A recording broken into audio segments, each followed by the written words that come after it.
যুক্তরাষ্ট্র থেকে বিতাড়িত হলেন ২০০-র বেশি ভেনেজুয়েলান, যাদের হোয়াইট হাউস গ্যাং সদস্য বলে চিহ্নিত করেছে।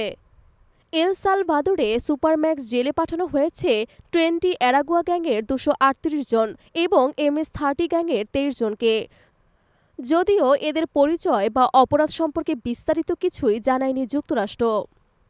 ট্রাম্প প্রশাসন 18 শতকের যুদ্ধকালীন আইন ব্যবহার করে এই বিতরণের আদেশ দিয়েছিলেন, কিন্তু ওয়াশিংটনের এক ফেডারেল আদালত তা স্থগিত রাখার নির্দেশ দেন, কিন্তু ততক্ষণে দেরি হয়ে গেছে। এল সালভাদোরের প্রেসিডেন্ট নাইব বুকেলে রীতিমতো মজা করে টুইট করলেন, ওপস টু লেট, অর্থাৎ আদালতের নিষেধাজ্ঞা এলেও ইতোমধ্যেই প্লেন উড়ে গেছে।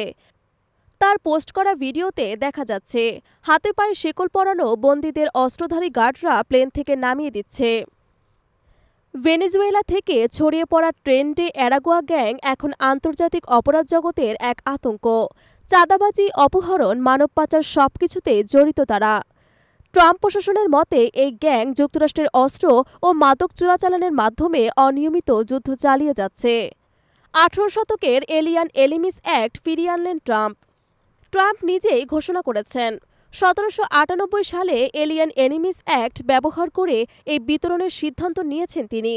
এই আইন শেষবার ব্যবহার হয়েছিল দ্বিতীয় বিশ্বযুদ্ধের সময়, যখন জাপানি বংশোদ্ভূত আমেরিকানদের আটক করা হয়েছিল। যুক্তরাষ্ট্রের জেলা বিচারক জেমস বোয়াসবার্গ 14 দিনের জন্য ট্রাম্পের সিদ্ধান্তে স্থগিতাদেশ জারি করেছিলেন, কিন্তু ততক্ষণে বন্দীদের নিয়ে প্লেন আকাশে। আইনজীবীরা আদালতে জানান, প্লেন ইতোমধ্যেই উঠছে। এরপর বিচারক বোয়াসবার্গ মৌখিক নির্দেশ দেন ফ্লাইট ফেরানোর জন্য, কিন্তু সমস্যা হলো তার এই নির্দেশ কোনো লিখিত আদেশের অংশ ছিল না।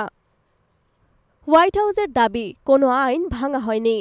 হোয়াইট হাউসের প্রেস সেক্রেটারি ক্যারোলিন লেভিট সাফ জানিয়ে দিয়েছেন, আদালতের রায় আসার আগেই বন্দীরা যুক্তরাষ্ট্র ছাড়তে বাধ্য হয়েছেন, তাই এখানে আইনি বাধ্যবাধকতার কোনো প্রশ্নই নেই।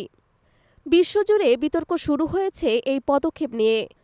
এল সালভাদোরের সুপারম্যাক্স কারাগারে এত বিপজ্জনক গ্যাং সদস্যদের রাখা কতটা নিরাপদ তা নিয়েও এখন প্রশ্ন উঠছে।